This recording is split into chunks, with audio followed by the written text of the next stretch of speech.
Buenos días, soy Nicolás Lucar, esto es Exitosa. Estamos en radio en el 95.5 de la FM en Lima, en 65 ciudades conectados a nivel nacional. Hemos tenido extraordinarios resultados en la última medición de sintonía. A todos los programas de Exitosa les ha ido muy bien, pero yo quiero extender una particular felicitación al señor José Rocha. 25% ha subido su sintonía. 25%. Este chico está haciendo una chamba extraordinaria, realmente. Extraordinaria. Y pataleaba al principio que no quería hacer el fin de semana. Mira lo que estás haciendo, Rocha, el fin de semana. Es un fierrazo. Y muy bien, Tito Alvites, ¿ah? Muy bien, porque también es mérito de la gente que uno no ve acá en el aire, que está haciendo que esto funcione como está funcionando. Y estamos dándole con la televisión también, porque esta señal está en todas las emisoras de cable del país. Estamos en Claro TV, estamos en DirecTV y estamos en Movistar, en Canal 11. Ahorita vamos a estar a partir del 15 en Canal 11 también, en la señal HD, en el 711 de Movistar. Y vamos a salir a romperla. Este fin de semana 18 se estrenan para empezar 2 programas. Uno donde va a estar, yo quiero ver eso, ¿eh? Gonzalo Núñez y el Tigrillo Navarro van a estar juntos. Y juntos van a hacer dinamita, hablando de lo que está hablando ya, y cada vez va a ser más, que va a ser lo que nos va a refrescar de alguna manera el fútbol, ¿no? Nuestra participación en un mundial después de 36 años. Y la combinación yo creo que es atractiva porque son 2 miradas distintas del fútbol, 2 posturas diferentes a lo que ha sido todo este proceso y seguramente a lo que va a ser nuestra participación en el mundial. Pero también esto va a ser el domingo a las 10 de la noche. Y el domingo a las 8 de la noche se estrena la revista dominical con este modesto periodista de conductor y director. Y vamos a salir a pelear con todo, a tratar de poner en manos de ustedes, en ojos de ustedes, un producto de la mejor calidad posible. Ayer discutíamos mientras grabamos una promoción muy tarde en la noche el sentido de lo que hacemos y lo que... Es decir, de lo que se trata para nosotros es de contar historias que sean importantes para la gente. Y para que sean importantes para la gente tienen que ser importantes para nosotros también. Y tenemos que actuar desde la perspectiva del ciudadano. ¿Cuáles son los temas que le interesan a la gente? ¿Cuáles son las respuestas que la gente quiere tener? ¿Cuál es la información que a la gente le hace falta? ¿Cuál es la esperanza de la que la gente se está aferrando? Eso es lo que tenemos que hacer y hacerlo con la mayor calidad que sea posible. ¿Y eso qué cosa implica? Implica pegarle con fierro a los políticos porque se lo merecen, pero también mostrar que somos un país lleno de esperanza y de posibilidades. Porque las dos cosas son verdad. Que se han manejado muy mal, se ha manejado muy mal la gestión pública, porque ha habido corrupción y ha habido ineficiencia encima, porque plata ha sobrado, ¿no? Pero que tenemos en el otro lado la posibilidad de construir grandes cosas y de convertirnos en un gran país, y que estamos ahí para ayudar, pero que a la gente también le preocupa la vida cotidiana, los problemas del día a día, lo que están viviendo en la casa, los problemas que hay con los chicos, los lugares fantásticos que hay que descubrir en el Perú, los personajes extraordinarios que nos están mostrando el camino de cómo se hacen las cosas, cómo se vencen las dificultades y cómo los errores y los fracasos nos dejan lecciones. Es decir, estoy embalado, y vamos a hacer algo que valga la pena para ustedes, ¿no? Para ustedes, porque la gente lo merece. Pero en fin, vamos al programa del día de hoy. ¿Qué tal semana que tenemos acá? Es decir, ya hay una campaña feroz el gobierno, porque se supone que el día jueves va a ser admitido a debate. Se presentó, según lo establece el reglamento, con un mínimo de... ¿Eran cuántos votos, señor? 26 votos, ¿no es cierto? 26 firmas, perdón, lo presentaron con 28, la solicitud de admitir a debate la vacancia. El reglamento establece que tiene que haber 52 votos, que vienen a ser que el 40% de los miembros plenos del Congreso. Existen los 52 votos para ello. Es decir, que el día jueves debe ser esto admitido a debate y a partir del jueves corren 10 días como máximo en que este procedimiento debe terminar, 10 días útiles. Entonces, ¿por qué se ha hecho así? Porque venía la presentación el viernes en la Comisión Lava Jato y lo que se ha querido hacer de una manera, creo yo, bastante responsable es que no se hable de una vacancia express y que se le dé al presidente todas las oportunidades de hacer su descargo en todos los niveles. Ahora, ya empezaron los problemas, ¿no? Porque resulta que el presidente no quiere que vayan los asesores, no quiere que entren celulares, es decir, quiere una reunión a solas él con los miembros de la Comisión Lava Jato. Y la gente de la Comisión Lava Jato dice que eso es impertinente, eso no corresponde, ¿no? Porque, digamos, perturba completamente los mecanismos de trabajo con los que ha venido operando la comisión. Sí se podría pedir que la entrevista sea a puerta cerrada, es decir, no sea una sesión pública, que sea una sesión reservada. Eso sí es razonable, no estamos hablando del presidente de la República, ¿no? Pero en fin, ahora, hay una enorme presión sobre Martín Vizcarra, porque ¿qué ocurre si se produce es decir, aparte de la discusión de si hay los 87 votos, ¿no? O sea, Gilbert Violeta dice que tiene 50 que no van a votar de los 130 y si eso es verdad, no habría vacancia. Marco Arana ha dicho que tienen más de 87, que tienen garantizada la votación de 87. Ahora, ¿qué es lo que ha ocurrido? Hay una enorme presión sobre Martín Vizcarra, el primer vicepresidente, al cual indirectamente el presidente Pedro Pablo Kuczynski ha tildado de traidor, ¿no? Porque ha dicho que hay traidores que están en esto de la vacancia y lo han retado públicamente, lo han pechado para que Martín Vizcarra diga: si vacan a PPK yo me voy. Y Martín Vizcarra ha contestado: estoy promoviendo la cultura peruana en Canadá. Es decir, no ha dicho que va a renunciar. Porque si Pedro Pablo Kuczynski es vacado, Martín Vizcarra pasaría a ser presidente del Perú según lo marca la Constitución. Y hasta ahora no han logrado que Martín Vizcarra haga esa declaración, lo cual crea un contexto complicado, porque si sale Martín Vizcarra y sale Mecha Arauz, quedaría el Congreso en manos, el gobierno en manos del Congreso, y eso supondría necesariamente el adelanto de las elecciones. No me queda claro, habría que preguntarse a los especialistas si solo a las presidenciales o debería haber elecciones generales como está reclamando Roberto Vieira. Ahora, va a haber un elemento, me dicen, ayer en la noche circulaban insistentes rumores sobre esto, de que Alberto Fujimori va a emitir una declaración sobre la vacancia. Si esto ocurre, y obviamente va a ser en contra de la vacancia, llamando a la unidad nacional, me imagino, ¿no? Ahí lo estará asesorando Carlos Raffo, que es el que, ¿no? Parece que está ayudando a Alberto Fujimori en toda esta situación. Y esto va a tener un efecto definitivo en la crisis interna de Fuerza Popular. Eso va a partir en dos, Fuerza Popular, y ahí se va a saber quiénes están de qué lado. Y quiénes están, no solo con Keiko por un lado y Kenji por el otro, sino cada vez es más claro que el lado de Alberto Fujimori es el de Kenji. Pero en todo caso va a haber que esperar, sobre todo si es verdad esta declaración que va a hacer Alberto Fujimori. Es decir, todos están entrando en el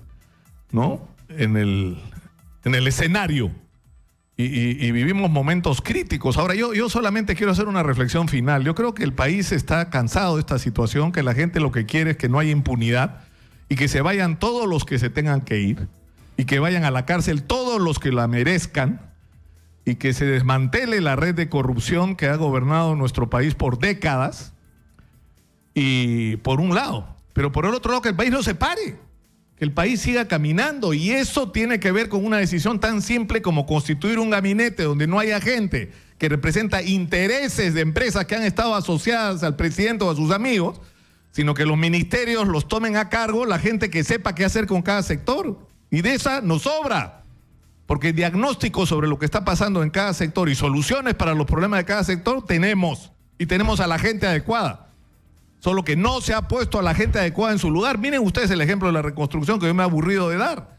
Ponen al señor de la Flor, que es una muy buena persona, pero no tiene la menor idea de qué cosa es esto de la reconstrucción, ¿no? Cuando tenemos por lo menos 10 especialistas que han pasado 30 años de su vida dedicados a estos temas y que sabrían qué hacer en el siguiente minuto de que los nombren.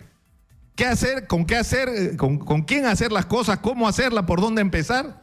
En fin. Estamos con el señor Carlos Tapia, legendario dirigente de la izquierda peruana que está en la línea. Carlos, muy buenos días. Buenos días, Nicolás. Te felicito por eso de romperla toda y lo de la dinamita. Me parece haberte escuchado como si tuviéramos 30 años atrás. Está muy bien que estés con ese ánimo de luchar y de proceder a dar la información adecuada para que la ciudadanía tenga conciencia y que la democracia se afirme. No puede haber democracia simplemente sin la participación activa de la ciudadanía. En eso estamos totalmente de acuerdo. Claro, Ahora, sobre, sí, te escucho, Carlos, adelante. Lo que tú planteabas sobre lo de Martín Vizcarra, no te olvides que Martín Vizcarra puede decir que él está dispuesto a renunciar, que renunciaría en condicional en caso que PPK fuera vacado. Pero no te olvides que la renuncia la tiene que aceptar el Congreso. Cuando sucedió lo de Fujimori, los vicepresidentes de Fujimori, de Alberto Fujimori, en el año 2000, el primer y segundo vicepresidente renunciaron y el Congreso les aceptó la renuncia. Por esa razón es que ya se produce la decisión de la elección de Paniagua, etcétera, ¿no? Yo coincido contigo, creo, en que Martín Vizcarra es la salida dentro del régimen constitucional y afirmando el camino democrático que puede empezar a resolver la larga agonía ya de la muerte política de Pedro Pablo Kuczynski y de su grupo más círculo que lo rodea. Esto no tiene que ver con la persona de Pedro Pablo Kuczynski, sino tiene que ver con una persona exitosa, profesional, calificado, etcétera, pero que se equivocó, porque no es fácil ser presidente del Perú, y particularmente en estas graves decisiones. Por eso creo que hay que tener esperanza, como tú dices, y yo te apoyo, porque el Perú es mucho más grande que sus problemas. Ahora, lo que preocupa es lo siguiente, ¿no es cierto? Porque más allá del resultado de esta votación, es decir, porque hay solo dos escenarios posibles en lo inmediato: que se dé la vacancia, que no se dé la vacancia, ¿no es cierto? Si Pedro Pablo Kuczynski se mantiene y logra que, por ejemplo, Alberto Fujimori le quite más miembros a la bancada de Fuerza Popular, ¿no es cierto? Eso no va a detener el desgaste, y lo que yo te soy sincero y lo he escuchado decir a algunos analistas porque lo comparto, eso puede trasladar la molestia y el descontento del escenario político constitucional parlamentario a la calle, ¿no? Porque la gente está molesta, la gente está molesta, la gente no está feliz con lo que está pasando.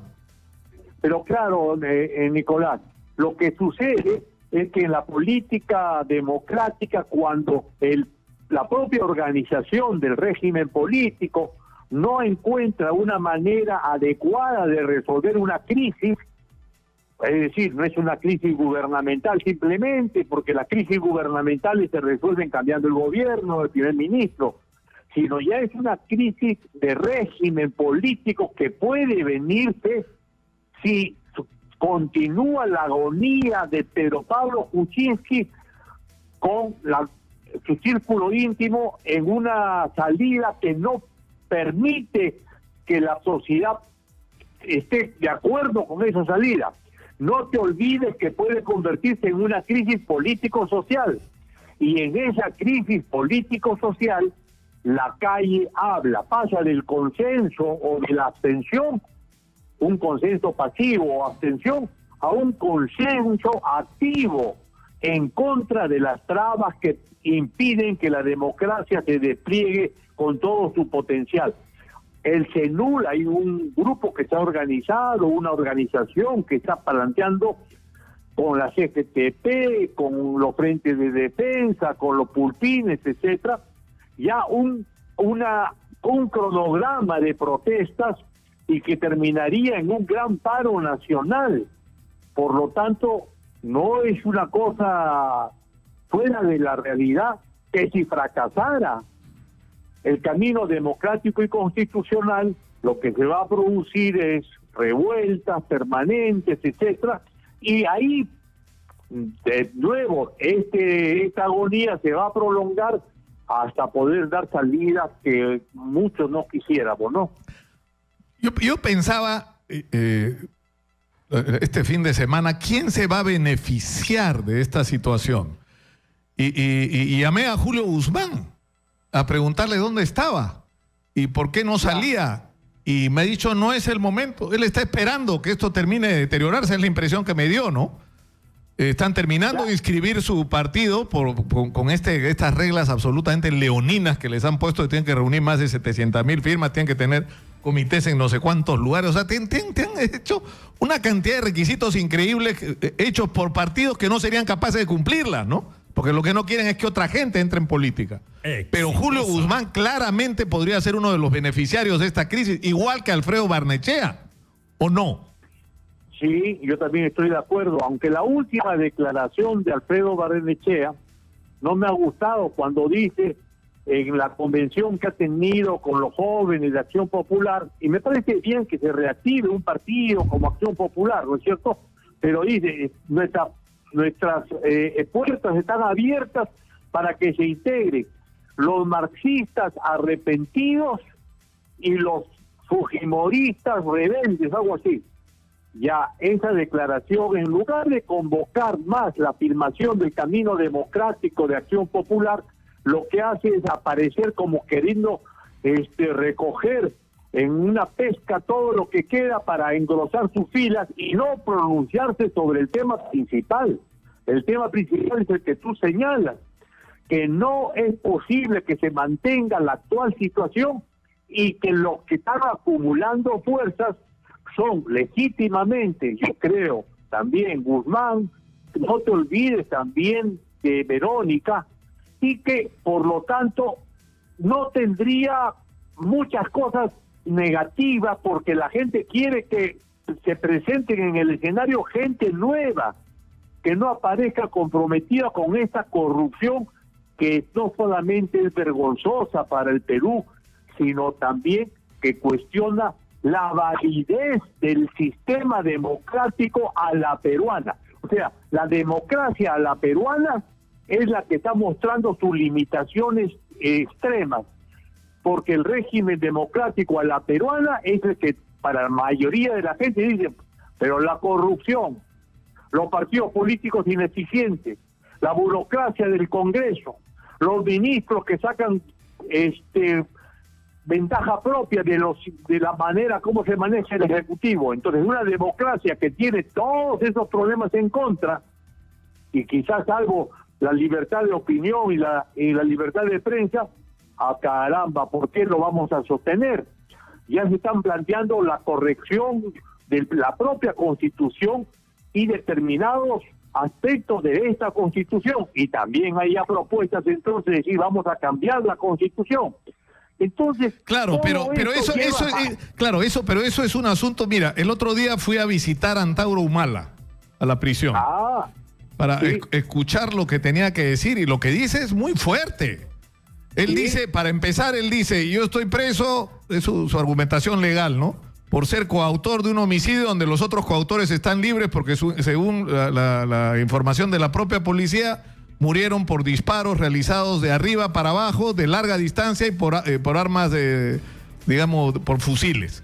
¿No es cierto? Es decir, que las personas que murieron en Andahuaylazo no murieron por acción de los que estaban al lado de ellos, sino de extraños. Pero en fin, pero lo que él sostiene, o sea, lo que él dice es que su permanencia en prisión es una arbitrariedad, en primer lugar. Y lo segundo que dice es que lo que ha entrado en crisis no es un sistema de políticos corruptos, sino es un sistema político y económico, y él de alguna manera reivindica el regreso al velasquismo. Él ya te empieza a hablar de que los recursos naturales, ¿no es cierto?, como la minería, ¿no es cierto?, como el petróleo, como el gas, como la propia riqueza pesquera, regresen de alguna manera a ser manejados por el Estado o por formas de asociación entre el Estado y los privados que sean favorables para el Estado peruano y para los ciudadanos. O sea, eso es una discusión que le va a parar los pelos de punta al mundo empresarial. Pero esa es la discusión que pretende plantear Antauro Humala y que yo tengo la impresión de que la izquierda más moderada no se atreve a plantear. Ya, te cuento. Primero, yo estoy de acuerdo que la prisión de Antauro Humala ha tenido una serie de cosas muy discutibles cuando a todos los miembros que lo apoyaron en el Andahuaylazo, a ninguno lo considera coautor. Y por lo tanto, Antauro, ¿qué responsabilidad va a tener cuando se le acusa de coautor y no hay nadie que es responsable de la autoría directa? Directa, o sea, claro. Antauro Humala puede ser coautor, como se le ha acusado, pero ¿de quién? De los que asesinaron directamente a los policías, pero ningún miembro del grupo de Antauro Humala está acusado como autor directo. Entonces, ¿cómo va a ser coautor ese? Eso es el problema que cuestiona la legitimidad y legalidad o sospecha de esa acusación. Y sobre el problema de Antauro Humala y la propuesta que te he escuchado que tú señalas que él plantea, ojo, pestaña y oreja. Lo que está en cuestión y está poniéndose a tono en la discusión es que el mercado libre, como se entiende, sin una participación regulatoria del Estado, tiene responsabilidad también en todo este problema de corrupción, porque el Estado no actúa como actúan los semáforos para poner el orden en Lima con los automóviles y todo el tránsito que hay. Y si eso se relaciona, ya no al velasquismo pues de los años 70 del siglo pasado, pero sí a un Estado fuerte, que no sea un Estado al servicio de los poderosos, sino un Estado democrático al servicio de todos los peruanos. Entonces las cosas pueden variar verdaderamente en las elecciones, porque es un discurso que ahora nadie lo quiere retomar, pero que si lo retoma no solamente Antauro Humala, sino otros puntos de Goyo vista. Santos, por ejemplo, pero en fin, Carlos, dejemos el tema por hoy ahí, pero yo resumiría, porque tenemos en la línea, vamos a volver tras la pausa con Marco Arana, que ha sido clave en todo este proceso de la vacancia en el Congreso, con una frase que a mí se me ocurre. O sea, Pedro Pablo Kuczynski tiene que escoger entre seguir desesperadamente tratando de salvarse a sí mismo o salvar al sistema que se ha construido en los últimos 30 años. Eso es la opción que tiene. Porque yo creo que cada día de su permanencia en estas condiciones en el poder, a quien favorece es a gente como Antauro Humala, sinceramente. Va a radicalizar a la sociedad de una manera incontrolable. Y que San Pedro no lo va a recibir como cree Pedro Pablo Kuczynski. Sí. Muchas gracias a Carlos Tapia por estar con nosotros. Vamos a la pausa y volvemos en brevísimos minutos con Marco Arana, que está en la línea. Volvemos. Gracias, Marco, por la paciencia.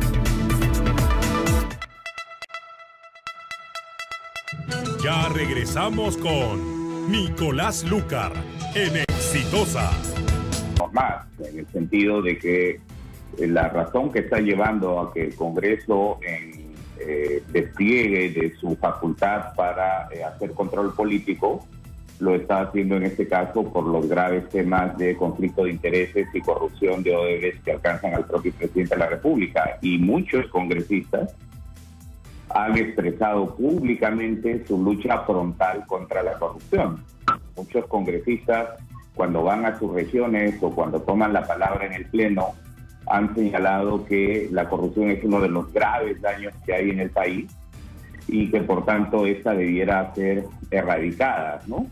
Entonces lo que se va a presentar el día de la votación es aquellos congresistas que ante la ciudadanía, ante quienes votaron por nosotros, mantenemos el compromiso firme de tener una actitud fiscalizadora sobre la corrupción en el Perú o complaciente para que la impunidad continúe. Y eso debiera permitir tener los votos suficientes, ¿no? Para, Marco, efectivamente, dadas las pruebas que hay, dado el hecho de que resulta una burla lo que el presidente ha dicho en su presencia en el Congreso el 21 de diciembre, ahora pudieran existir los votos, ¿no? Pero esperemos que así sea. Hay que esperar, digamos, la coherencia entre lo que se dice y lo que se hace, y lo que se está dispuesto a hacer en el Congreso. Marco, el presidente claramente está tratando de convertir lo que debería ser un procedimiento de vacancia contra él en una crisis general de gobierno. Y para eso lo que necesita es que no solo renuncie Mecha Arauz, sino que sobre todo renuncie Martín Vizcarra, que sería en términos constitucionales el que lo debería suceder en el cargo. ¿Ustedes han tenido contacto con Martín Vizcarra? No, yo no, y miembros de mi organización política no hemos hablado con Vizcarra desde el tiempo que él era ministro, ¿no?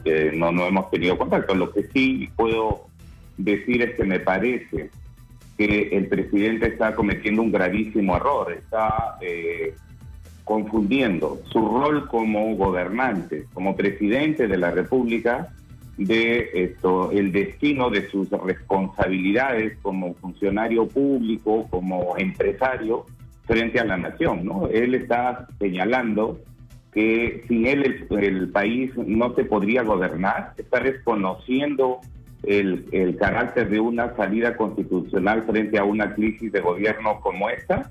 Eso es lo que está haciendo el presidente, y yo creo que eso tiene que ver, por un lado, con el hecho de que al parecer nunca conectó completamente con las graves responsabilidades que iba a asumir cuando era presidente, y confunde la realización de sus negocios privados con el Estado, ¿no?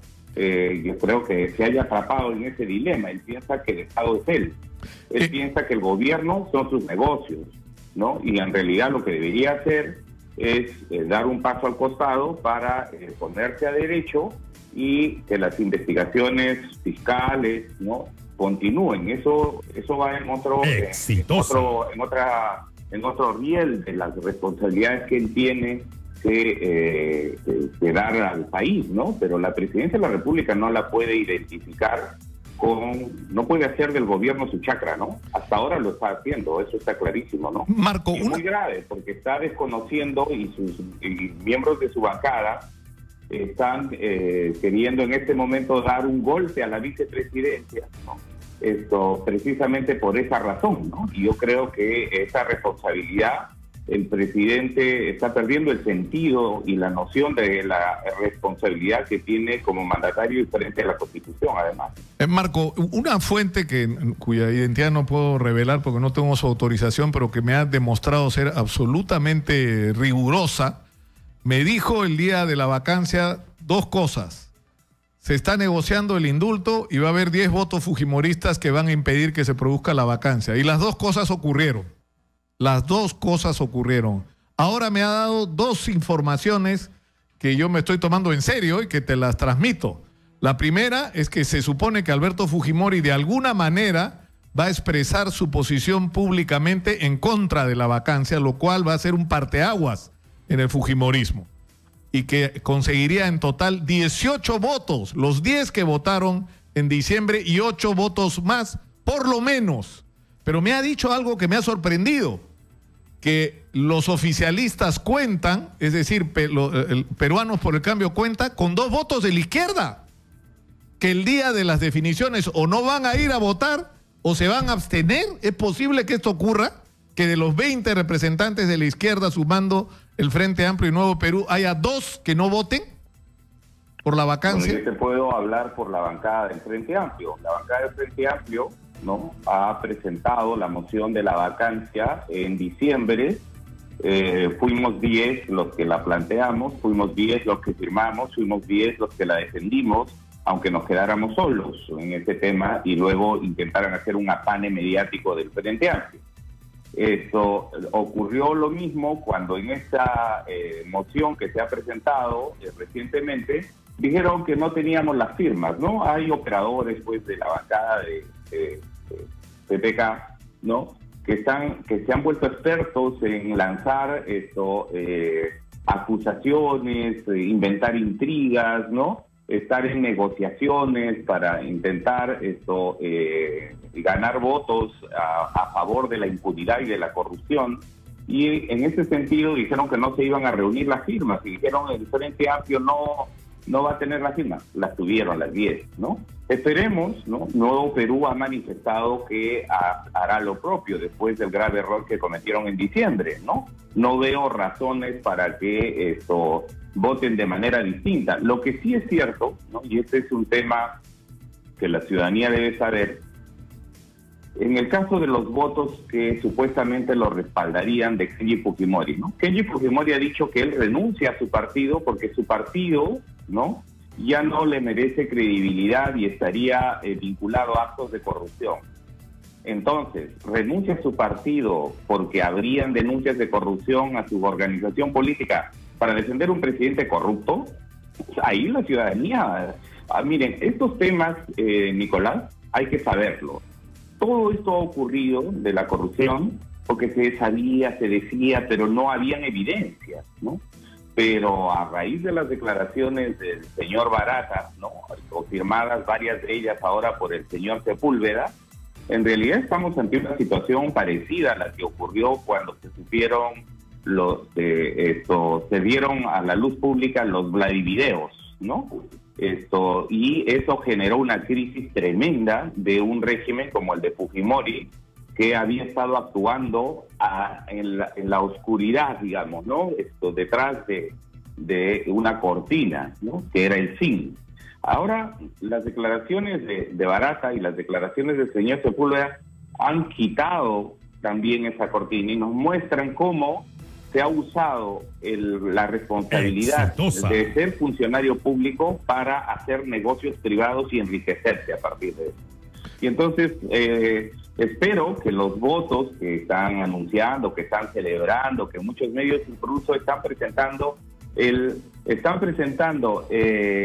transfugismo y están presentando la compra de votos, porque eso es lo que está ocurriendo, como un bien para defender a un presidente que no se puede sostener en su cargo y que debiera hacer un paso al costado para que el vicepresidente asuma sus responsabilidades constitucionales, ¿no? Eso es lo que está en juego. Entonces, vamos a ver si el Congreso de la República, que tiene un serio cuestionamiento frente a la ciudadanía, se presta a la impunidad, a la corruptela, por prebendas, por negociaciones debajo de la mesa, de los cuales el país está harto, ¿no? Y yo creo que eso es lo que se va a poner en juego. Hay una línea divisoria entre los congresistas que defienden la corrupción y los congresistas que vamos a decir, esta situación tiene que tener un corte aquí, y además entre los congresistas que decimos las labores de investigación de la Fiscalía, las labores de la investigación de la propia Comisión Lavajato, la labor de la acción judicial y la de los medios de comunicación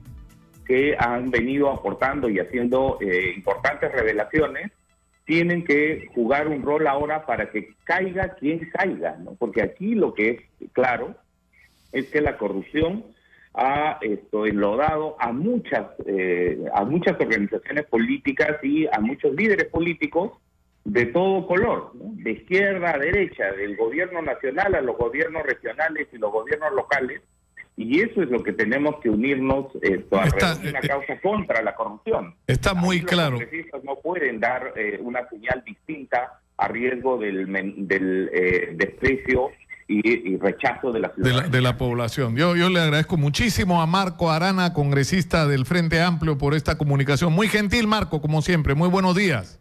Muchas gracias, Nicolás, y que esta situación se resuelva por el bien del país sin ninguna impunidad. Muchas gracias. Muchas gracias. Bueno, vamos a ver qué pasa, porque los rumores son que son 18 congresistas, o sea, 10, a los 10 que ya se abstuvieron y que luego han salido de Fuerza Popular, 8 más.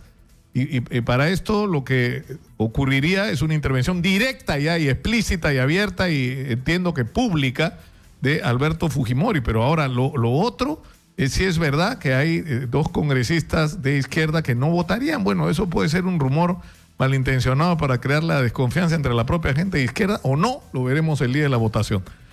Pero ahora vamos a otro tema, los temas.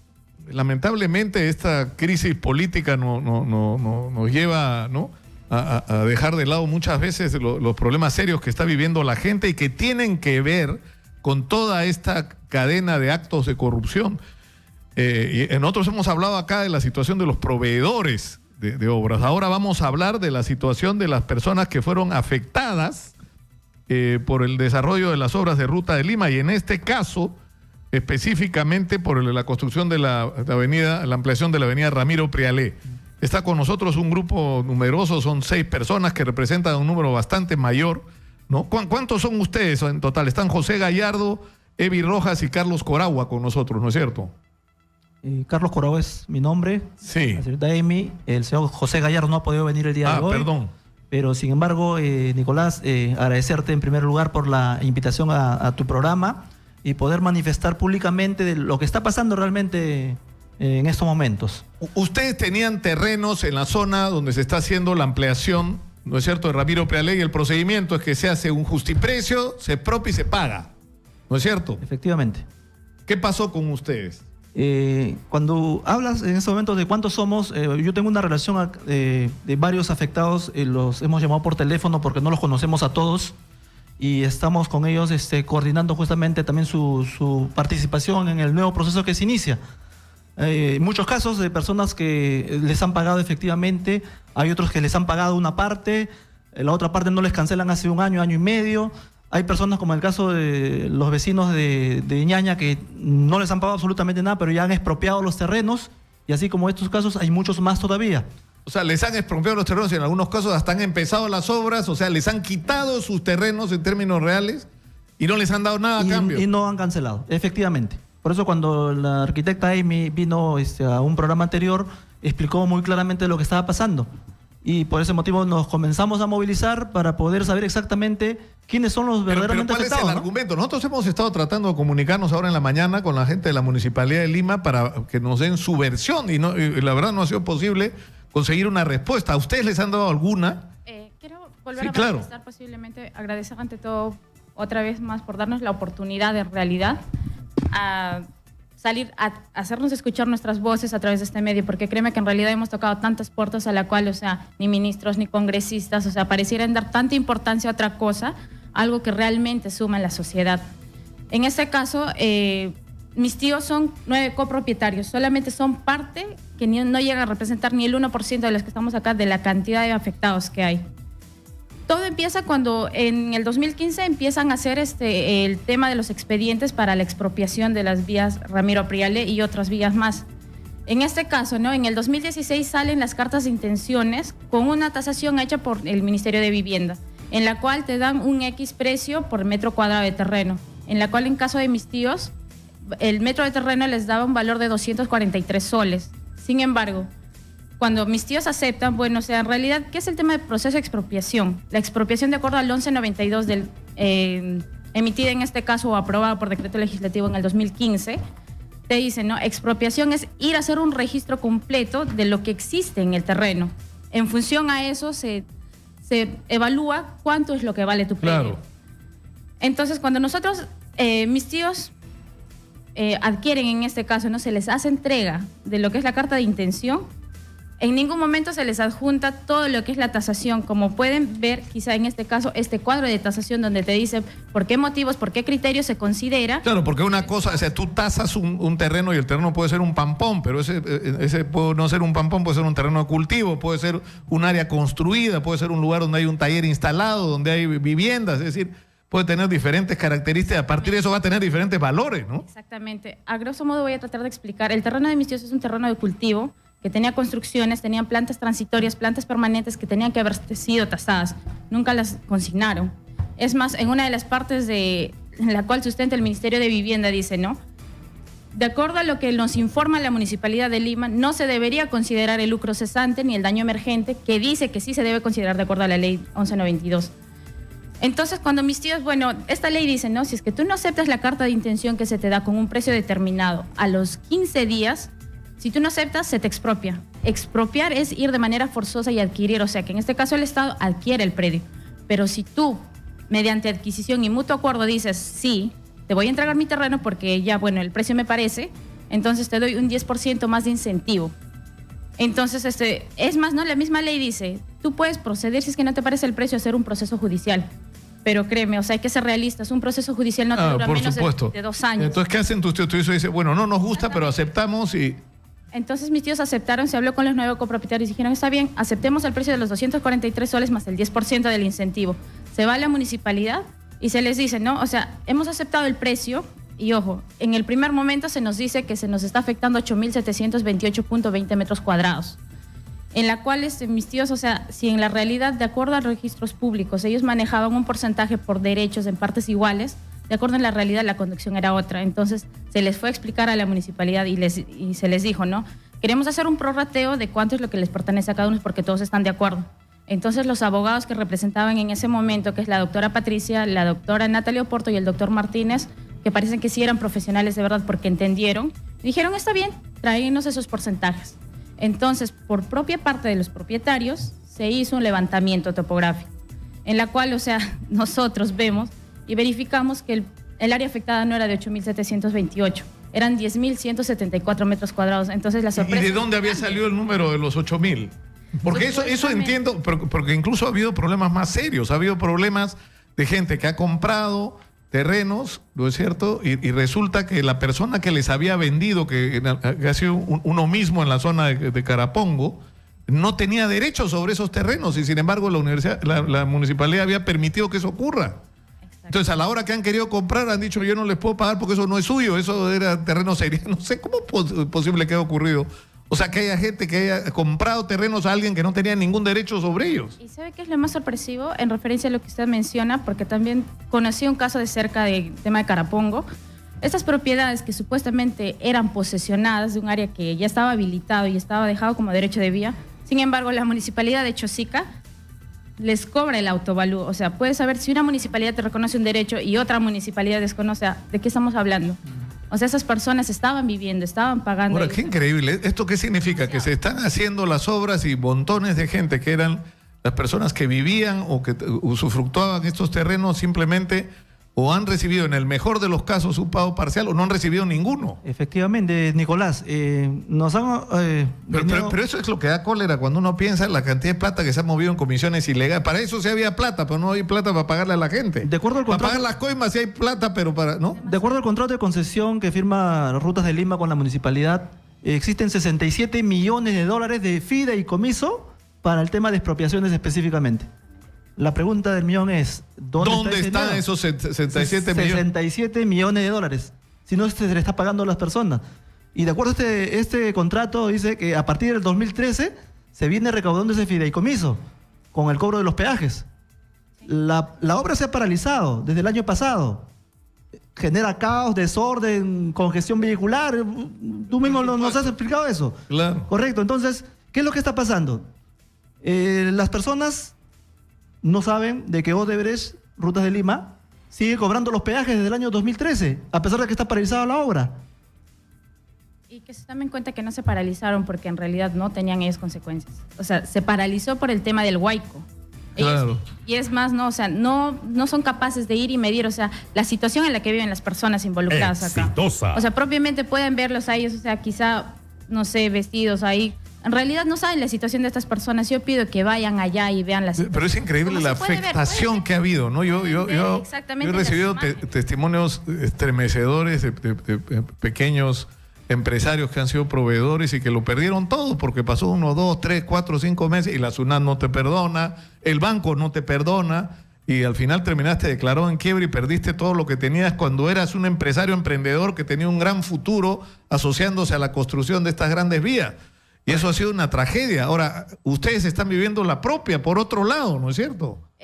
Hace un momento me salté de repente, pero lo que quería hacer énfasis es, puedo creer que después de una tasación, al nosotros pedir que se nos considere el área real y ellos entender, la segunda tasación sale los 10.174 soles, metros cuadrados a 170 soles. El Ministerio de Vivienda hizo una segunda tasación de... Claro, es el mismo dinero, solo que repartió entre 10.000. Pero en realidad... lo que deben haber hecho. Que ni siquiera llega a sumar la propuesta de la primera tasación. O sea, puedo creer que la segunda nos consignan la tasación de todos los... Pero ¿quién está haciendo eso? O sea, De acuerdo a la Municipalidad de Lima, es la Dirección Nacional de Construcción del Ministerio de Vivienda. Es el Ministerio de Vivienda el que lo hace. Se ha hecho una cotización con un perito tasador de un terreno X, donde dice que el terreno cuesta $800.000 aproximadamente, casi 900.000. Cuando sale la propuesta de parte de la municipalidad, no, tu terreno cuesta $33 metro cuadrado. $33. $33. El caso del señor Víctor Medina. le están pagando $33 por metro cuadrado. Y él tiene tierra de cultivo, tiene una actividad económica que lo ha perdido. Y él vivía de eso. Y la familia vivía de eso. Otras personas más colindantes también tenían actividades económicas. Han llegado de madrugada pero es que eso es increíble, porque es como que tú tienes al mismo funcionario que voltea para la derecha a reunirse con la empresa y le da todo lo que quiera. ¿No es cierto? Le amplía, le hace adendas, le sobreprecia, lo que quieras, hermanito. Y por supuesto, comisiones ilegales. Voltea en el otro lado para relacionarse con la sociedad, con gente como ustedes que van a ser afectados y lo tratan, pero con la punta del pie. Por eso que estamos viendo en estos momentos que han privilegiado la parte económica, la parte de construcción, pero no han visto el lado humano. No han visto a la persona como tal, como dice la Constitución, ¿no? La persona humana. Están sufriendo. Hay muchas personas, justo conversaba por teléfono con ellos. Mi padre falleció el año pasado como consecuencia justamente, o una de las causas fue la expropiación, que entraban a la 1 de la madrugada con maquinaria, con gente para poder desalojar a las personas. Casas destruidas con maquinaria. Otras personas están hospitalizadas porque han sufrido pues de derrame cerebral. El caso del señor Víctor igual, está delicado de salud hace año y medio. No puede trabajar el señor Víctor porque el médico le ha impedido de que trabaje por su condición de la salud que él tiene. Como consecuencia justamente de esta imposición, como consecuencia justamente de este atropello de parte de la Municipalidad de Lima. ¿Estamos de acuerdo que la construcción de la autopista vaya porque nos va a beneficiar a todos? Por supuesto, pero tiene que hacerse respetando los derechos de la gente. Pero no lo han hecho. Y la ley que ellos mismos han sacado a favor de todas maneras, ¿no? Esa 1192 que salió justamente fue para adecuarse a lo que dice la arquitecta Emi. Pero en este caso, lo que quiero hacer énfasis también es, ¿no? En este caso, mis tíos, mira, como les decía hace un momento, una cosa es expropiar y otra cosa es hacer la adquisición de propio acuerdo. Mis tíos entregaron de mutuo acuerdo hace más de 2 años mediante un compromiso firmado por todos y hasta ahora nada. Exactamente, o sea, no se les ha dado. Vamos, yo les agradezco mucho, tenemos que terminar ya, nos hemos pasado de la hora, tenemos que ir a una pausa, pero vamos a insistir en este tema, como ustedes son testigos de lo que hemos hecho con el tema de los proveedores, ¿no? Que han sido seriamente perjudicados.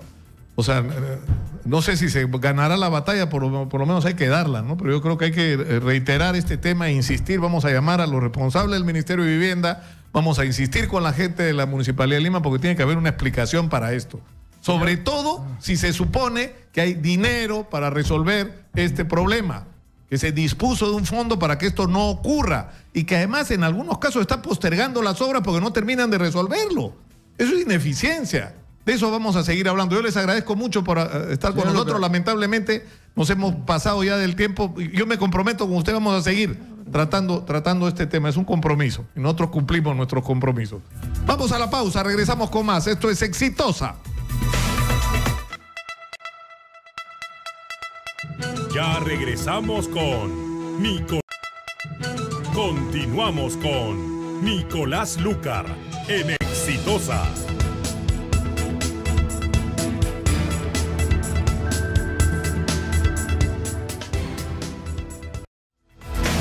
Antes de seguir adelante tenemos mensajes de nuestros auspiciadores. Tú también puedes tener un departamento en Asia. ¿Por qué no? Condominio Resort Asia Soleil. Kilómetro, ahí es donde queda, kilómetro 97.6 de la Panamericana Sur, ahí al lado de la carretera. A solo 3 cuadras del Boulevard de Asia.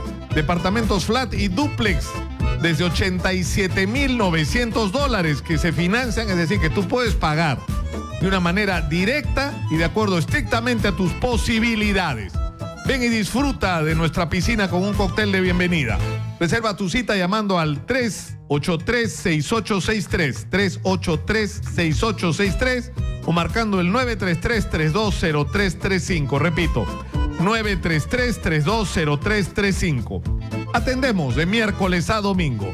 Anderson Grupo Inmobiliario. Construimos el futuro para ti. Y esto es otro mensaje de nuestros auspiciadores. ¿Quién no quiere ir al Mundial a ver al Perú de regreso después de 36 años? Tica Travel te lleva. Acompaña a nuestra selección a Saransk, Ekaterimburgo y Sochi, que son las primeras 3 sedes donde estrenará su regreso a un Mundial nuestra selección. 300 hinchas peruanos en un vuelo charter directo disfrutarán juntos de la más grande fiesta del fútbol. El paquete incluye entradas a los partidos, alojamiento con desayuno, traslados privados y city tours guiados 100% en español. 15 espectaculares días en Rusia por solo $11.999. $11.999, la mejor oferta que hay en este momento en el mercado. Lo único que tienes que hacer es llamar al 719-9990, 719-9990 y separar tu paquete de viaje con solo el 20% del total. Tica Travel, tu agencia de viajes, te lleva al Mundial. Me dicen que estamos en la línea con el señor Jaime Villafuerte, gerente de promoción de la inversión privada de la Municipalidad Metropolitana de Lima. Señor Villafuerte, muy buenos días. ¿Cómo está, Nicolás? Buenos días. No sé si usted escuchó los testimonios de las personas afectadas por propiedades sobre las que está pasando la ampliación de la Ramiro Prialé. A mí me han mostrado documentos, incluso algunos de ellos firmados por usted para un acuerdo para entregar estos terrenos a cambio de un pago, y dice que no les pagan o que les han pagado en algunos casos parcialmente. ¿Qué es lo que está pasando con esto? Nicolás, sí, bueno, lo siguiente, ¿no? A ver, este es un contrato con la empresa Rutas de Lima. Una de las obligaciones contractuales de Rutas de Lima desde el año 2013 era el financiamiento y la constitución de un fideicomiso para lo que se denomina los procesos de liberación de área y expropiaciones. Lo dicho es que este fondo resultó insuficiente, se agotó en el año 2016 y a partir del año 2017 la Municipalidad de Lima ha constituido un segundo fondo, ya con recursos de la Municipalidad de Lima, para cumplir las obligaciones derivadas de los procesos de expropiación y liberación de interferencias. Entonces, en ese marco, nosotros lo que estamos haciendo ahora es cumplir con nuestras obligaciones que hemos adquirido desde el año 2016, llámese pagar a los afectados del proyecto de Rutas de Lima, sobre todo... Claro, pero ¿qué pasó? Lo que yo no entiendo, si se supone que se había establecido un fideicomiso que salía de parte del cobro de los peajes, ¿qué pasó con ese dinero? ¿O nunca se reunió ese dinero? ¿Perdón? Ese dinero se ha utilizado, se ha pagado, ¿cómo se llama? A los afectados, a los expropiados, se han pagado las interferencias. Ojo, este fideicomiso tenía, y lo digo así, tenía que servir y alcanzar para financiar la liberación de interferencia del tramo Panamericana Norte entre Jali y Cancún, el tramo Panamericana Sur entre el Trevo, Javier Prado y Pucusana, y el tramo de Ramiro Prialé entre Evitamiento y el Puente de Los Ángeles. Era para estas tres tramos, Panamericana Norte, Sur y Ramiro Prialé, servía el fideicomiso. No solamente era para los señores de Ramiro Prialé o de la Panamericana Sur o Norte, sino de los tres tramos. Entonces los recursos se han agotado en el año 2016. Eso quiere decir que el momento que se diseña el contrato en el año 2013 ha estado subevaluado. Los recursos resultaron insuficientes y es por esa razón que nosotros hemos solicitado y hemos constituido un nuevo fideicomiso para cumplir. Pero ¿cómo ha podido ocurrir algo así? Es decir, es una falta total de previsión. Es decir, si hay planos de obras, si hay un catastro, si se sabe qué terrenos van a ser afectados, si se puede hacer una proyección del valor comercial de ese terreno, o sea, debió tenerse un valor, digamos, apropiado, ¿no? Efectivamente, como usted lo señala, al momento de que uno hace los estudios técnicos previo a la suscripción del contrato, uno tiene que hacer lo que usted ha señalado. Hay un trazo que se llama un diseño geométrico vial urbano, se han identificado cuántos son los predios que van a ser afectados por el trazo, el proyecto de Rutas de Lima en el tramo de la Ramiro Prialé y demás, y sobre eso se ha sacado un precio promedio a valor de mercado. Cuando eso ha pasado al Ministerio de Vivienda, el Ministerio de Vivienda ha hecho el valor de tasación a precios comerciales según lo que establece el decreto legislativo 1192. Y nosotros hemos estado pagando el justiprecio señalado por el Ministerio de Vivienda, e inclusive a aquellos afectados que aceptaban el valor de tasación tenían un incentivo del 10%, sí. Y ahora es del 20% en el caso acepten y no vayamos a un proceso judicial y o arbitral. Ya, pero ¿cómo se va a resolver el problema con estas personas que está claro que han sido seriamente afectadas? Nosotros... O sea, se acabó la plata del fideicomiso y no hay para pagarles, digamos, es lo que ha ocurrido. Se agotó en el año 2016, pero nosotros en el año 2017 hemos constituido un nuevo fideicomiso con recursos de la municipalidad. La municipalidad ha dejado de hacer algunas obras, algunas intervenciones para otorgar estos mayores recursos para cumplir con las obligaciones contraídas en el proceso de expropiación, sobre todo de los señores y vecinos de la Ramiro Prialé, y estamos comenzando a pagar. Desde el año pasado hemos comenzado a pagar a las personas de la Ramiro Prialé. Este año continuamos pagando a los señores de la Ramiro Prialé.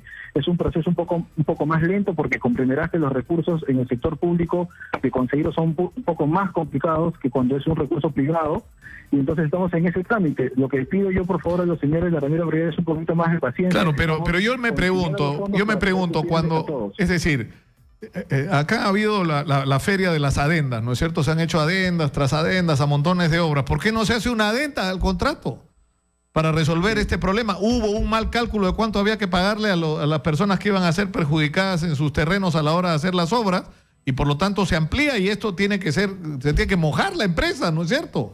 ¿Por qué lo tiene que asumir la municipalidad? Eso es, ¿cómo se llama? Cierto. O sea, nosotros hemos ya encontrado un contrato con estas reglas de juego. Hemos tratado de la manera posible de hacerlo más equilibrado, porque era un contrato que en sus inicios era bastante ventajoso para la concesionaria. Sin embargo, ahora nosotros estamos tratando de equilibrarlo, y por eso es que nosotros estamos haciendo el gran esfuerzo de conseguir los recursos adicionales para poder cumplir con los vecinos de la Ramiro Prialé y poder cumplir con la obligación de pagar el proceso de expropiación. Señor Villafuerte, yo los tengo acá afuera, los señores de la Ramiro Prialé. ¿Qué les digo? ¿O qué les dice usted? Porque lo están escuchando en este momento. No, nosotros tenemos un equipo en la Gerencia de Promoción de Inversión Privada que dialoga constante y permanentemente con ellos. O sea, ellos conocen perfectamente cuál es el estatus de los expedientes que ellos tienen para pago. En qué casos sí se está pagando y en qué casos se está postergando el pago. En algunos casos se han iniciado procesos arbitrales y judiciales. Hay denuncia penal de parte de los señores afectados de la Ramiro Prialé. Y nosotros estamos, vuelvo a repetir, a aquellas personas que tienen la voluntad, en el marco de una tasación que ha hecho el Ministerio de Vivienda, a aceptar el valor del justiprecio, estamos pagando. Aquellos que han decidido tomar la vía arbitral o judicial, eso se ve en el proceso judicial y o arbitral. Entonces, nosotros lo que hacemos ahí es consignar el cheque de la tasación en el Banco de la Nación sin ningún tipo de incentivo, solo el valor del justiprecio. Y esos están consignados en el Banco de la Nación para que cuando esto termine, ese proceso arbitral y o judicial, los señores puedan hacer efectivo el valor del justiprecio. Bueno, yo le agradezco mucho al señor Jaime Villafuerte, gerente de promoción de la inversión privada de la Municipalidad de Lima, por atendernos. Muy amable. Gracias, Nicolás. Hasta luego. Sí, es increíble esto, ¿no? Es increíble. O sea, imagínense ustedes, ¿no? Ya que se hiciera pues la interoceánica del sur, ¿ya? Está bien. Ya, se hace la interoceánica. Pero se hace con la mitad de la plata, pues, que le hicieron. Y con esa mitad de la plata se hubiera resuelto hace rato lo de la Ramiro Prialé y lo de la carretera central. O sea, es increíble la manera como se han manejado las cosas en el país, sinceramente, ¿eh? O sea, no es solo que tenemos un altísimo grado de corrupción, sino hay un altísimo grado de ineficiencia, de incapacidad, ¿no? Y eso también tiene que ser castigado de alguna manera. Francamente, es increíble que estemos en esta situación. O sea, lo que están viviendo estas familias, porque, o sea, en el caso de los proveedores son miles de personas, son que 40,000 proveedores que representan a 5 personas en promedio cada una, 200,000 personas que de la noche a la mañana se quedaron sin un cobre, ¿no? O estas personas que tenían lugares donde vivían, donde trabajaban, donde sembraban, donde estaban haciendo sus pequeñas empresas, que simplemente ya no las tienen y ahora tienen que ir a juicio para ver si la ven o aceptar precios que no corresponden pues al valor real de sus terrenos. Entonces, eso es como dos medidas, ¿no? O sea, cómo tratas a la gente, al ciudadano, ¿no? Que te sientas mirándolo de arriba para abajo, y cómo te sientas cuando negocias con la empresa, cuando el que mira de abajo para arriba eres tú. Ese no tiene que ser el funcionario público. El funcionario público tiene que defender al ciudadano, y sobre todo aquel que ha sido electo, porque ha ido a ofrecerle a la gente mejorar su vida. Qué molesten, sinceramente. En fin, vámonos a hablar de inseguridad, señores. Vamos a nuestra secuencia de inseguridad, por favor. Exitosa presenta Inseguridad, Hora Cero.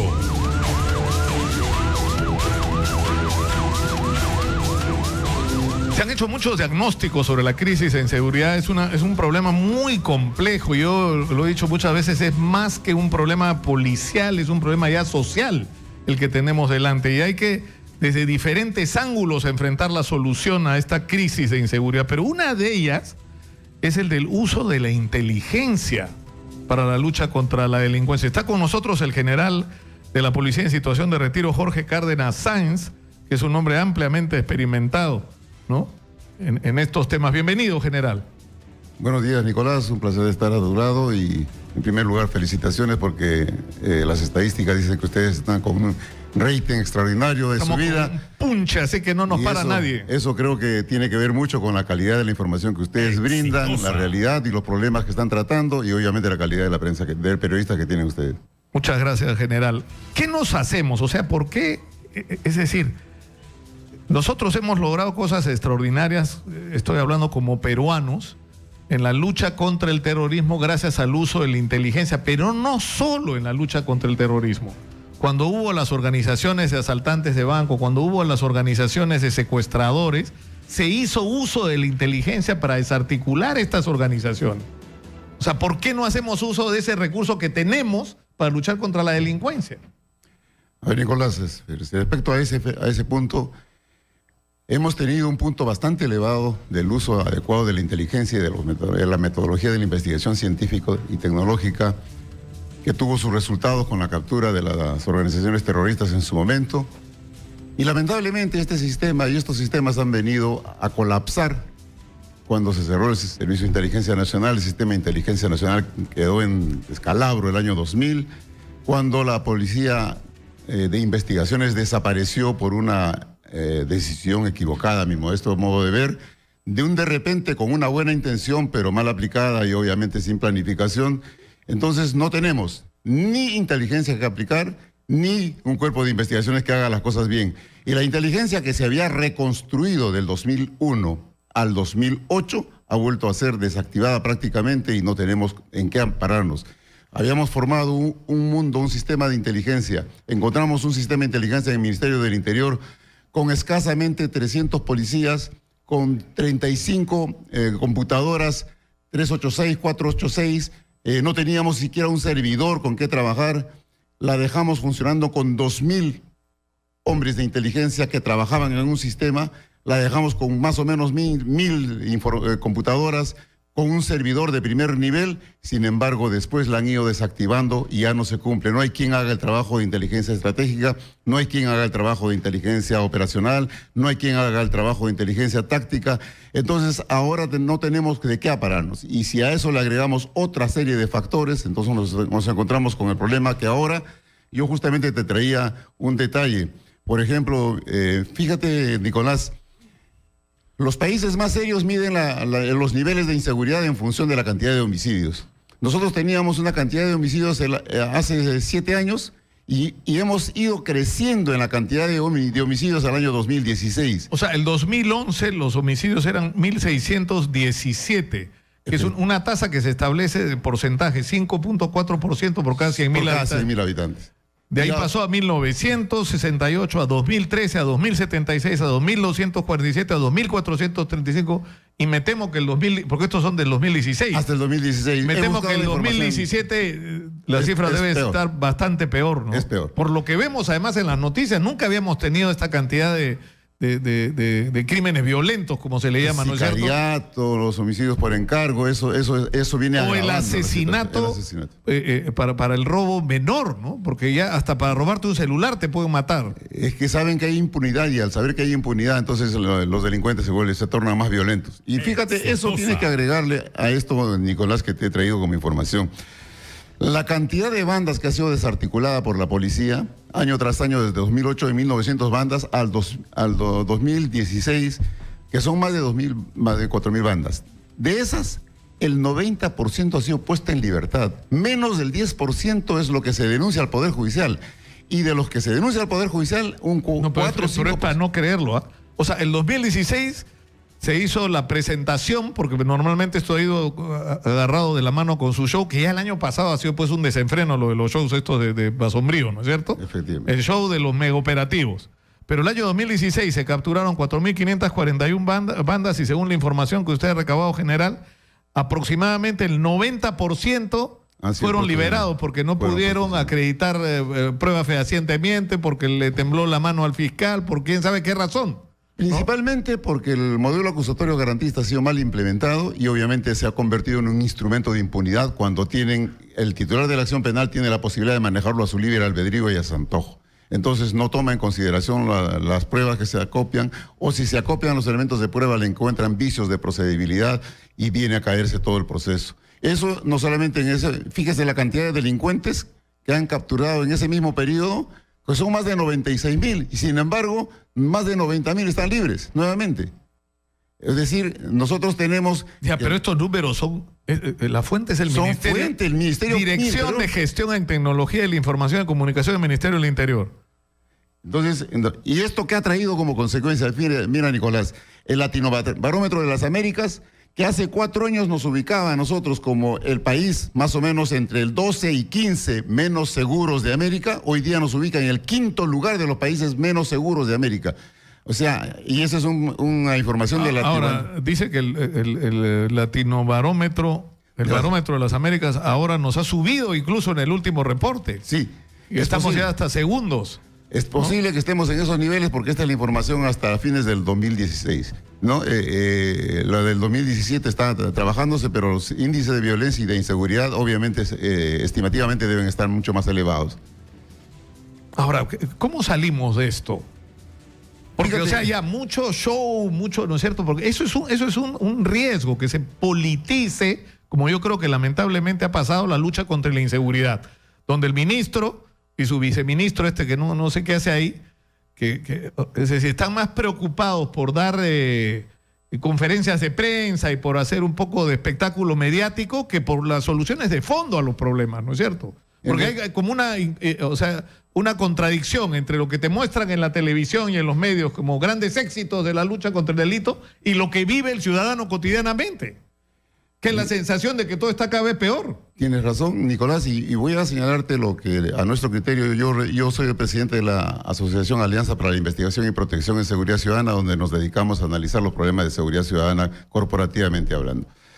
¿Qué es lo que está pasando? Este es un problema que se arrastra más de 30 años. Hay decisiones inadecuadas que nos traen consecuencia a toda la ciudadanía.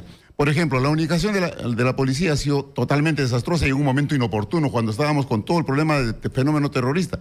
A Dios gracias que el cuerpo de investigaciones que estaba en la DINCOTE mantuvo su trabajo sistémico y pudo lograr el éxito que se alcanzó.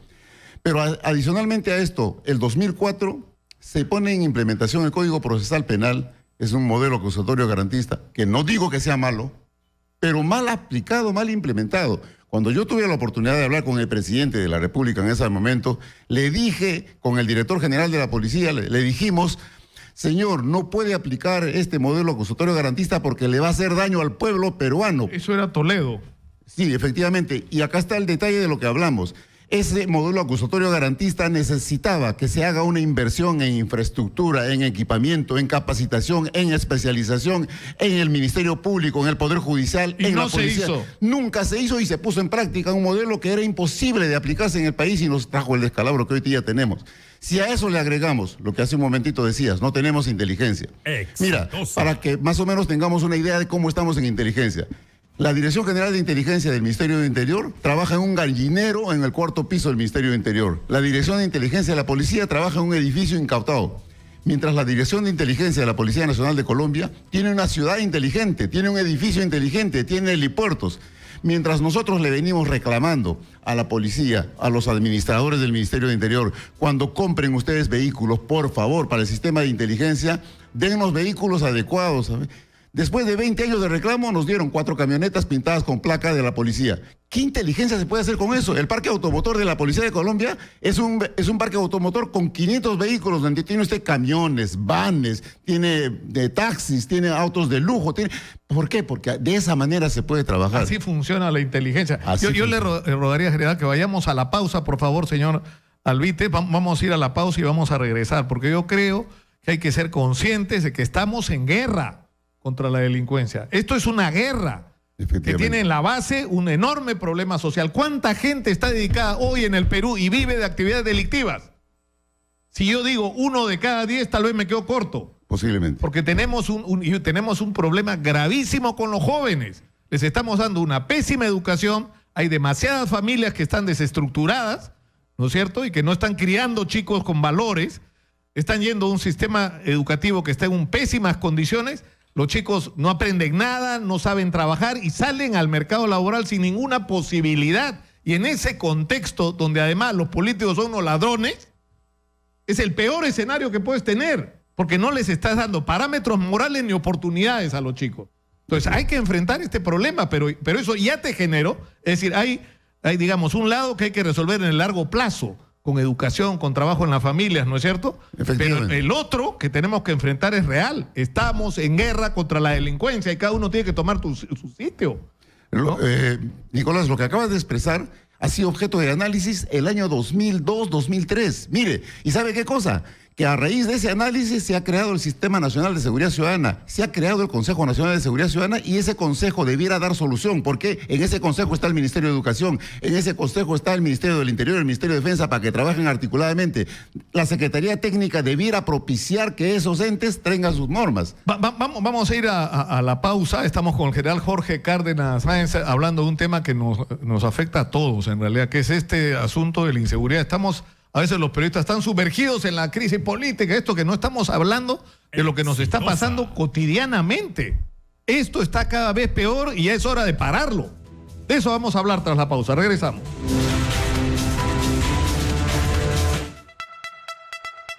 Ya. Continuamos con Nicolás Lucar en Exitosa.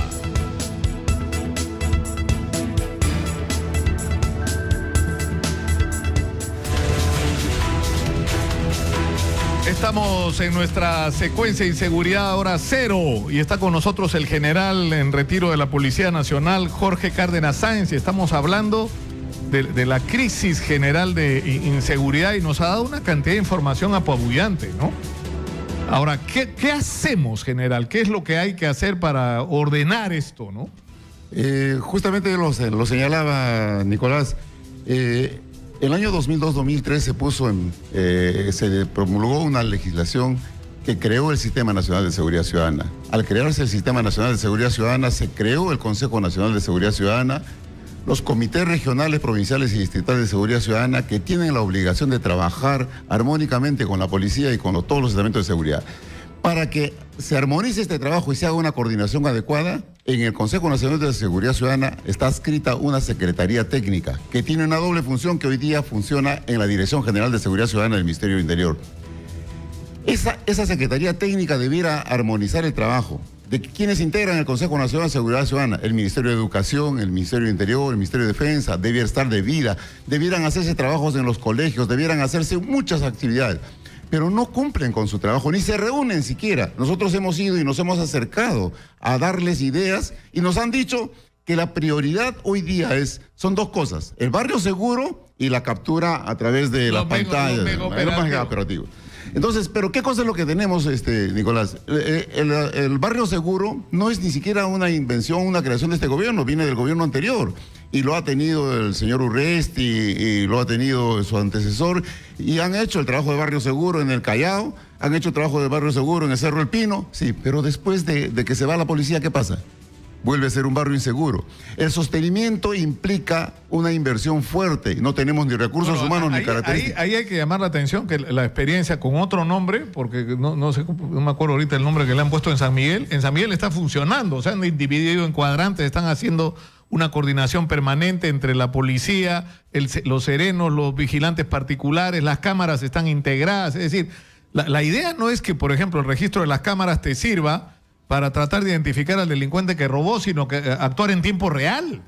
¿No es cierto? No solamente eso, sino adicionalmente se debiera unificar todos los sistemas de cámaras que existen en Lima. Exitosa. Y debieran establecerse que esas oficinas, esas centrales, no solamente sean difusoras de lo que se observa en una cámara, sino se establezca un mecanismo de comunicación con la ciudadanía y que la ciudadanía pueda tener acceso para que ellos puedan hacer el trabajo y la ciudadanía reciba la respuesta de parte de ellos y trabaje en todas las instituciones. Ha estado acá la semana pasada, ¿cómo se llama este chico talentosísimo de Rich? Rich es una aplicación que se puede poner en cualquier teléfono y que sirve para que el ciudadano que es testigo o víctima de un delito lo registre. Entonces, se llama Moisés Salazar, exactamente. Entonces, este chico es un programa espectacular y es un aporte peruano que ha sido tomado en otros países, además es increíble, y que aporta a construir todo un sistema para enfrentar la inseguridad, donde el propio ciudadano se hace parte de la lucha, aportando información que va a ser útil para los otros ciudadanos y para las autoridades. Y tiene que reconocerse ese rol que tiene, porque se le tiene que decir, estamos haciendo esto en función de la información que tú nos alcanzas, para que sepa que su información no está quedando en el aire y tiene que haber una capacidad de respuesta. Pero adicionalmente a eso, Nicolás, hace más de 25 años que el sistema criminalístico en el Perú se ha caído. Y acá hay una pelea necia, tonta. ¿Por qué? Porque el sistema criminalístico en el Perú tiene más de 70 años de existencia. La policía científica, la policía de investigaciones creó el sistema criminalístico. Pero después de que se le dio el poder al Ministerio Público, el Ministerio Público está creando su propio sistema de criminalística. Estamos haciendo un doble gasto y nada eficiente. El Ministerio Público ha dado mejores condiciones económicas y los peritos de la policía se están pasando. Pero ¿qué cosa es lo que pasa? Ese sistema criminalístico ha debido ser potenciado desde el año 2004 que se implementó el modelo acusatorio garantista. Hoy día no trabaja. A alguien le roban, van a alguien a levantar huellas, a hacer un trabajo de inspección técnico-criminalística en el lugar. No, ni siquiera hacer un trabajo de inspección policial. Entonces, esto se tiene que trabajar con criterio técnico. Pero es un tema, yo creo, por todo lo que usted está diciendo de liderazgo. O sea, si el presidente de la República no tiene metido en la cabeza que por lo menos 4 horas al día de su trabajo tienen que estar dedicados a la guerra contra la inseguridad, y a levantar el teléfono y a citar reuniones y a golpear la mesa y decir, a ver, ¿qué hiciste? Y acaba de ocurrir esto en el banco. ¿Cómo es posible que me hayan asaltado un banco? En el Perú ya no se asaltaban bancos, carajo, ¿qué ha pasado? Así tiene que ser, porque si no las cosas no funcionan. Y adicionalmente a eso... ¿Y qué campaña ya? Empieza el año escolar, a ver, ¿qué están haciendo en el Ministerio de Educación para la campaña ¿no? Ahora, lo otro es que hay que meter presos a todos los que hay que meter presos, porque tenemos que darle referentes morales a los chicos, ¿no? Nuestros héroes tienen que ser, pues, no cara cortada, ¿no es cierto? Nuestros héroes tienen que ser Paolo Guerrero, nuestros héroes tienen que ser los chicos de Mi Barrunto, esos tienen que ser nuestros héroes. Y hay una cosa que complementariamente a lo que tú estás sugiriendo, que es valioso, sí.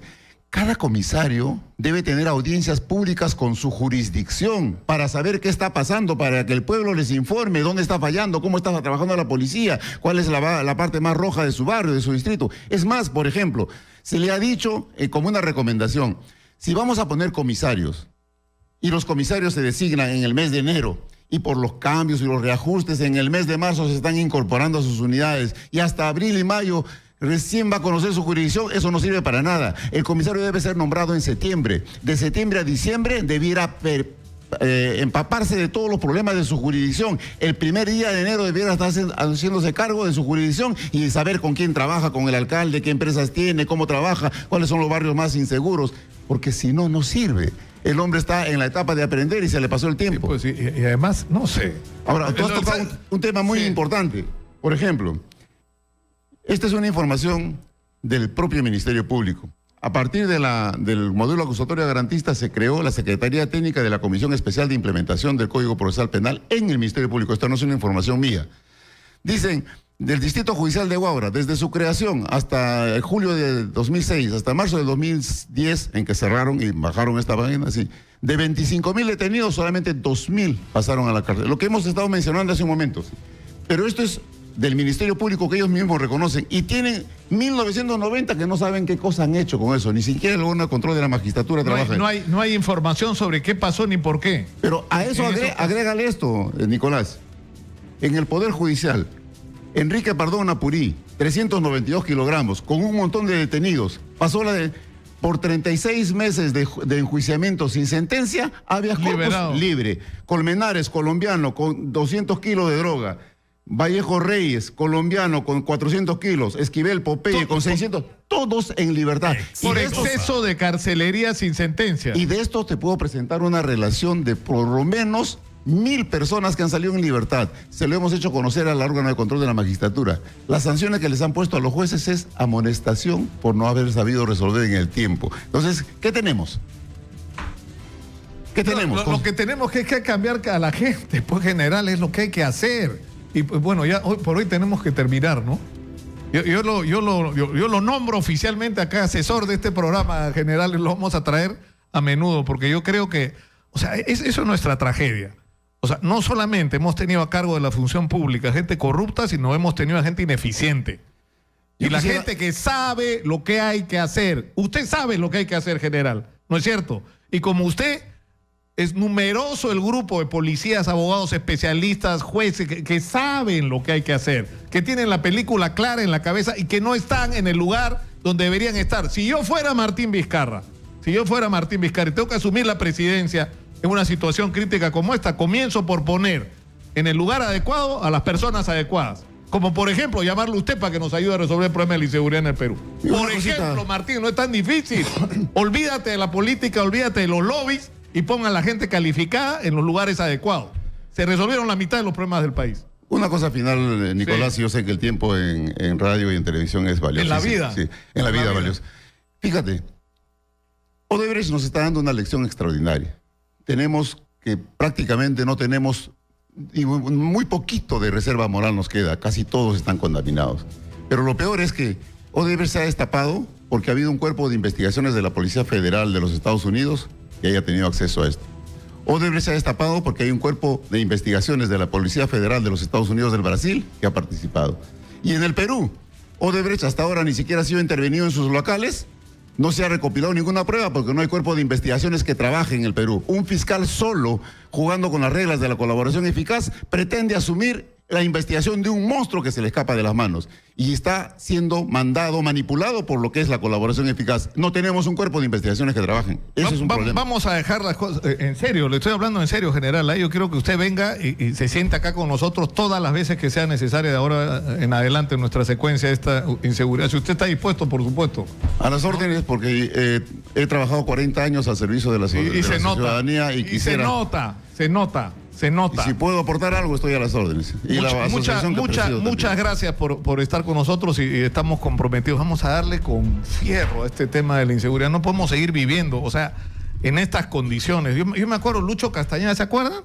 Que dijo que iba a sincronizar todos los semáforos y que además, como esto implicaba el uso de fibra óptica, esa fibra óptica iba a permitir poner cámaras en todas las esquinas donde hubiera semáforos y que todas iban a estar enlazadas. Lucho, ya se te acaba el mandato y todavía no empiezas.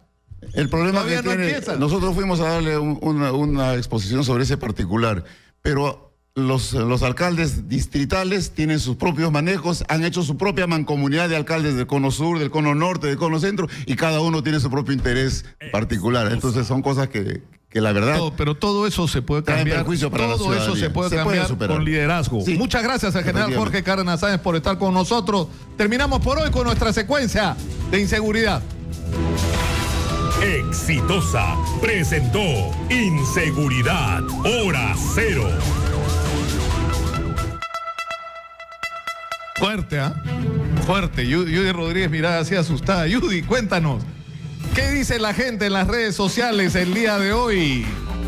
¿Cómo estás, Nicolás? Buenos días a toda nuestra audiencia. Vamos a revisar los comentarios en nuestras redes sociales. Emilio Raúl Ruiz. Pero primero vamos a poner la pregunta en la pantalla exitosa. Por favor, vamos a recordarla para todos nuestros oyentes. Emilio Raúl Ruiz nos dice: no, sería lo correcto según nuestra Constitución ante una eventual vacancia del presidente Pedro Pablo Kuczynski, pues que Martín Vizcarra asuma como presidente. Sol nos dice: por supuesto que no es traición, es su deber constitucional representar al pueblo, ¿no? Sobre esta frase que utilizó el presidente Kuczynski, señalando de traicioneros a quienes promueven su vacancia, pero por ahí también sonó el nombre de Martín Vizcarra. Pedro Noé García opina: no es traición para nada, la Constitución del Perú lo sostiene, se va primero, entra el segundo. ¿Cuál es el problema? Gustavo Jacinto opina: se eligió una plancha presidencial y al Congreso, 2 elecciones independientes, respeten el mandato que se le dio, gobernar por el Perú y para el Perú. Gustavo Jacinto opina que cuando recibieron la función, ¿por qué cosa juraron? ¿Por la patria o no son peruanos?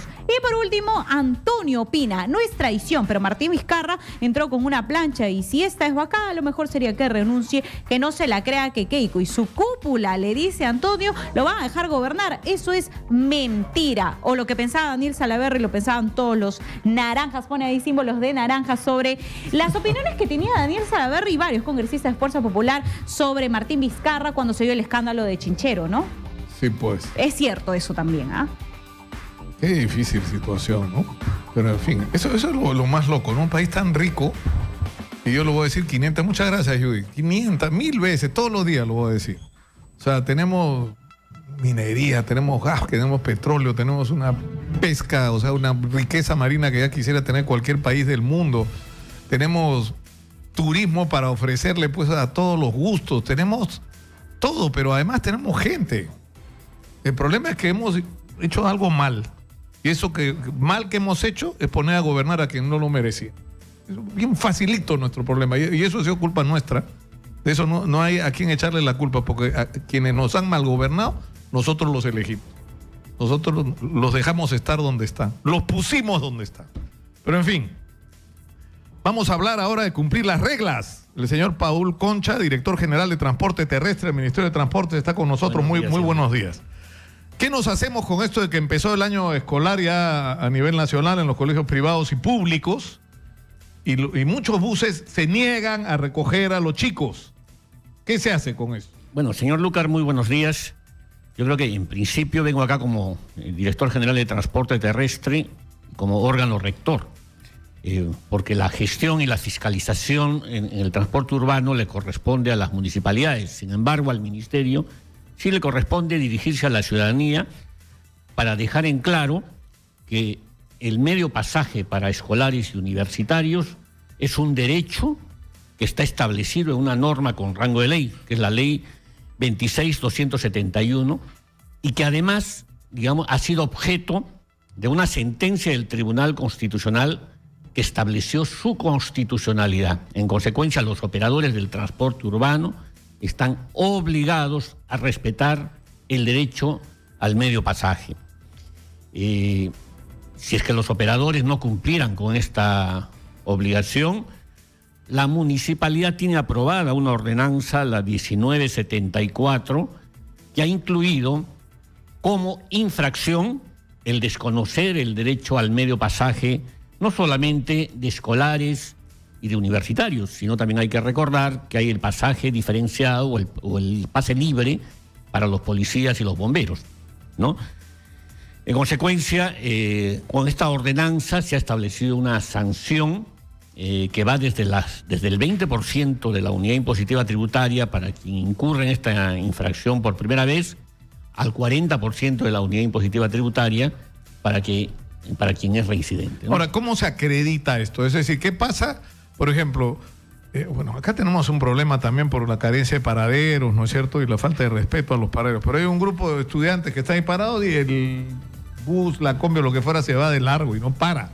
O sea, ¿cómo acredita uno que esto está ocurriendo? De dos formas, señor Lucar. Por un lado, está la obligación de los operadores de transporte de exhibir en lugar visible del bus su tarifario para efecto de establecer a cuánto equivale el medio pasaje.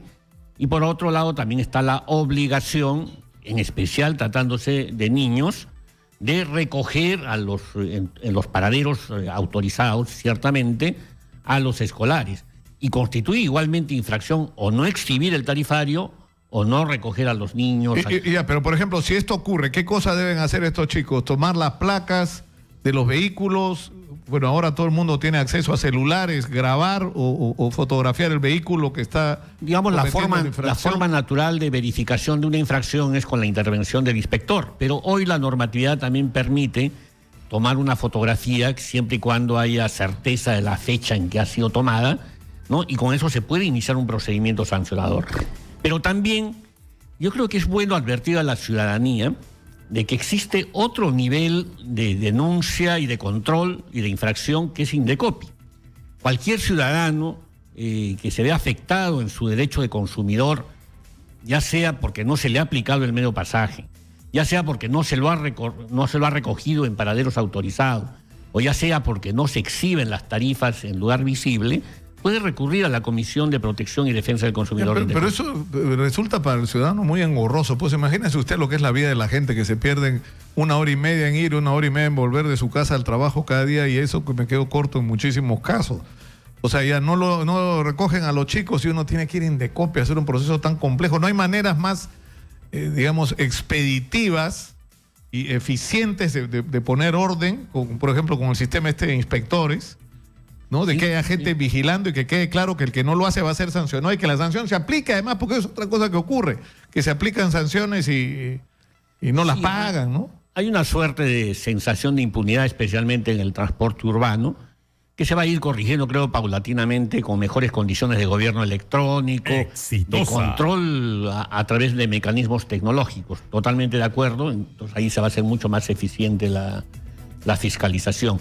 Pero creo que también es oportuno mencionar que las zonas de radio exitosas sirven para un tema de toma de conciencia también de la ciudadanía, de los escolares, de los operadores de transporte, en el sentido de que tienen que cumplir con esta obligación, ¿no? Ahora, esto nos lleva a un tema que es más complejo, ¿no? Que no termina de resolverse, que son las condiciones laborales de muchos choferes y la asociación entre, ¿no es cierto? O sea, si recoges escolares vas a tener que darles medio pasaje y medio pasaje va a disminuir tus ingresos por este sistema que lamentablemente todavía percibe de una explotación salvaje a los choferes, ¿no?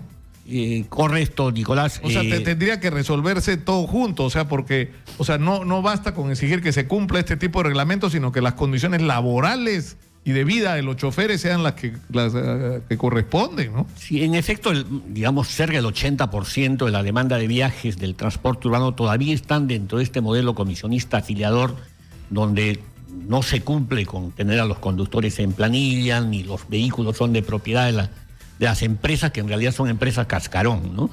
Pero recuerde, señor Lucar, que también se ha planteado ya por el Ejecutivo un proyecto de ley que promueve la creación de la Autoridad de Transporte Urbano, ¿no? Y cuyo propósito concreto es generar en Lima y Callao, que es una sola metrópoli para todos los efectos, un gran sistema integrado de transporte, donde también forma parte del transporte escolar uno de los modos que tienen que ser regulados por esta autoridad.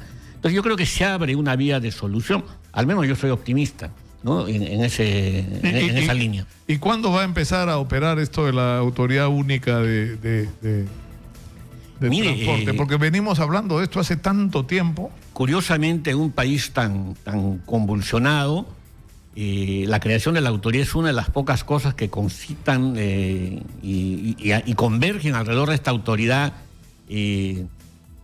la voluntad de crearla en todas las fuerzas políticas, ¿no? Actualmente este proyecto tiene ya 2 dictámenes favorables, el de la Comisión de Transportes y el de la Comisión de Descentralización, y probablemente en esta legislatura sea agendado para ser discutido en el Pleno y tengamos autoridad si es que se alcanzan los 66 votos en el Congreso sin necesidad de segunda votación. Entonces nosotros estamos totalmente interesados en que salga esta autoridad, porque creo que es el inicio de la solución. No es la solución completa, pero es el inicio de esa solución. Bueno, ojalá que sea así. Yo le agradezco muchísimo al señor Paul Concha, director general de Transporte Terrestre del Ministerio de Transportes y Comunicaciones. Muchas gracias por estar con nosotros. Y ya lo saben, los chicos tienen derecho a exigir que en cualquier vehículo de transporte público pueden pagar la mitad, el medio pasaje, que es un derecho constitucionalmente adquirido. Pero yo quiero agregar a esto que es urgente cambiar las condiciones de trabajo de la inmensa mayoría de choferes de transporte público. No se puede permitir que esto siga ocurriendo. Es un sistema criminal, ¿no? Es un sistema que convierte prácticamente en esclavos del volante a estos trabajadores que finalmente están prestando un servicio a la sociedad y que merecen un trato absolutamente distinto al que están recibiendo. Para que unos pocos, porque eso es la verdad, unos pocos pendencieros que no sé cómo lograron conseguir rutas sin tener un solo vehículo en muchos casos, ¿no? Sean los que se forren. Eso también tiene que cambiar. Muchas gracias, señor Concha. Gracias. Terminamos por el día de hoy. Miren, exacto a las 12. Me van a premiar hoy día porque siempre me paso. Muchas gracias por acompañarnos, por vernos, por escucharnos, por seguirnos en las redes sociales. Yo los dejo con el señor Manuel Rosas. Conmigo será hasta mañana. Muy buenas tardes.